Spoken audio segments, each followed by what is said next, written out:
I would argue being aware of issues that impact the world is probably overall a better thing. I mean, you're going to be practicing democracy whether you like it or not, either by voting or with your wallet. So, I mean, being more aware, I would hope, is a good thing as long as you're being made aware by a reasonable person.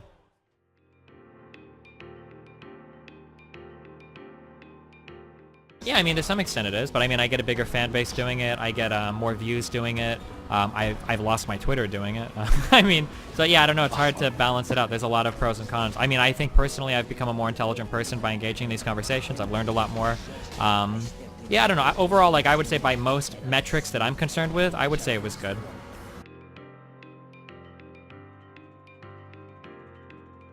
But I'm like a really strange person. I love conflict. I live through that shit. It's just very fun for me. But I don't think most people would enjoy the harassment or the arguments.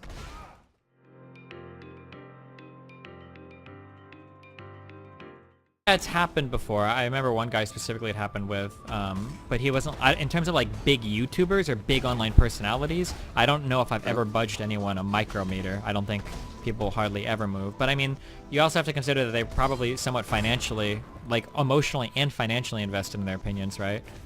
How do I make this thing? Oh, okay, sorry. Because they get paid to have a certain opinion and then go on YouTube with it, so I don't know how much they could even divorce themselves from their opinions, even if they did want to. I guess since I do like a lot of like philosophy, ethics, and politics on my stream, and because I'm a very blunt and open person, I consider honesty is a very important part of my brand. But like, say for instance, you're just like a gamer, that's all you do. I mean, like, you're not going to be honest about like promoting a sponsored product or whatever. You're just going to say what you need to for a company to pay you money or whatever, right? Because that's kind of what you do. You know, like being super hyper honest is not like it's not part of your brand or your image. You're not as concerned with it, right? And then like if you're an ideologue on YouTube, right, if you're a hardcore conservative or something, you're probably going to try to be loyal to that point of view because you don't want to lose your fan base, right? Because they're not there to see somebody who's like in honest pursuit of, you know, things that are true or not true. They're there because they want like another conservative to circle jerk with or something, right?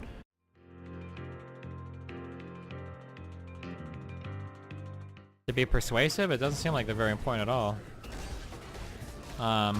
If your goal is to be persuasive. My goal is usually to figure out what is correct, so I think sources are valuable for that. But in terms of being persuasive to another person, I think that good stories are probably better than good sources.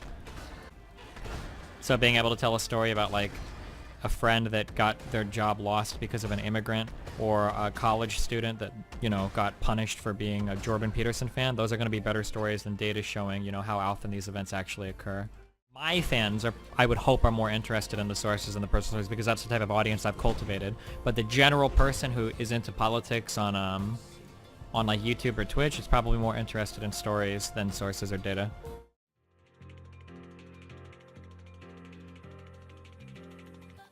Oh yeah, so I think that what's going on are a couple things. One, I think you have a particular demographic that is on Twitch. And I think that demographic is like 16 to 34 like white males. So I think you're more likely to get racist shit because of that. And then when you combine that with the fact that those people also are anonymous, you get a lot more extreme kind of messages as a result. So I think like what's happening is like you're selecting for a special demographic, and then you're making them anonymous. So I think you're going to see a particular type of message, like, just because of that. I don't think that gamers are necessarily more racist than, like, a non-gamer or normal person. I just think that you're selecting for a very certain group of people, and that's why you're more likely to see it than maybe in other areas. That would be my guess. Because gamers are kind of like, if you're a gamer, you're probably in a pretty privileged group of people, right? That you can play internet video games for long periods of time. I think because of that, there are certain social issues that are going to be more important to you as well. Like the average gamer doesn't really give a shit if black people are getting shot by cops, but if people are telling them not to say a certain word online, then they're going to be very upset about that. That's more relevant to them than whether or not, you know, black people have, you know, equal opportunity in the US. So I think a lot of gamers might be more likely to identify as like conservative or Republican or Jordan Peterson fan because the issues that are more important to them are going to be affected more negatively by left-leaning people than right-leaning people, right? So like an average like white person, middle-class gamer, you know, is not going to care about like minority issues in the US, but when people are putting like girls in video games, that's going to be something that might upset them, so they're going to be more likely to be against that than anything else, right?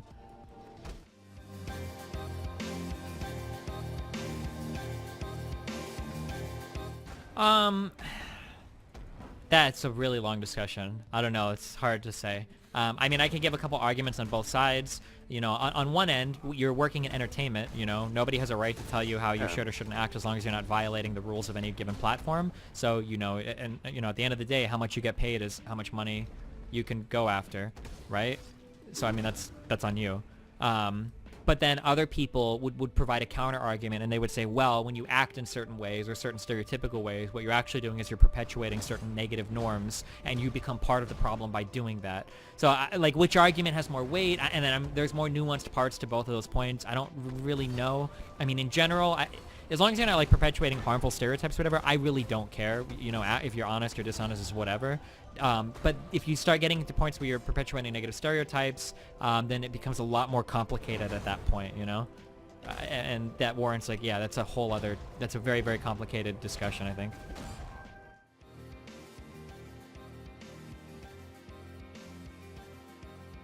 Like pretty big political stuff. I want to say C-SPAN or something has like a YouTube channel with streaming like big like presidential addresses. I've seen this happen at least once, if not twice or 3 times.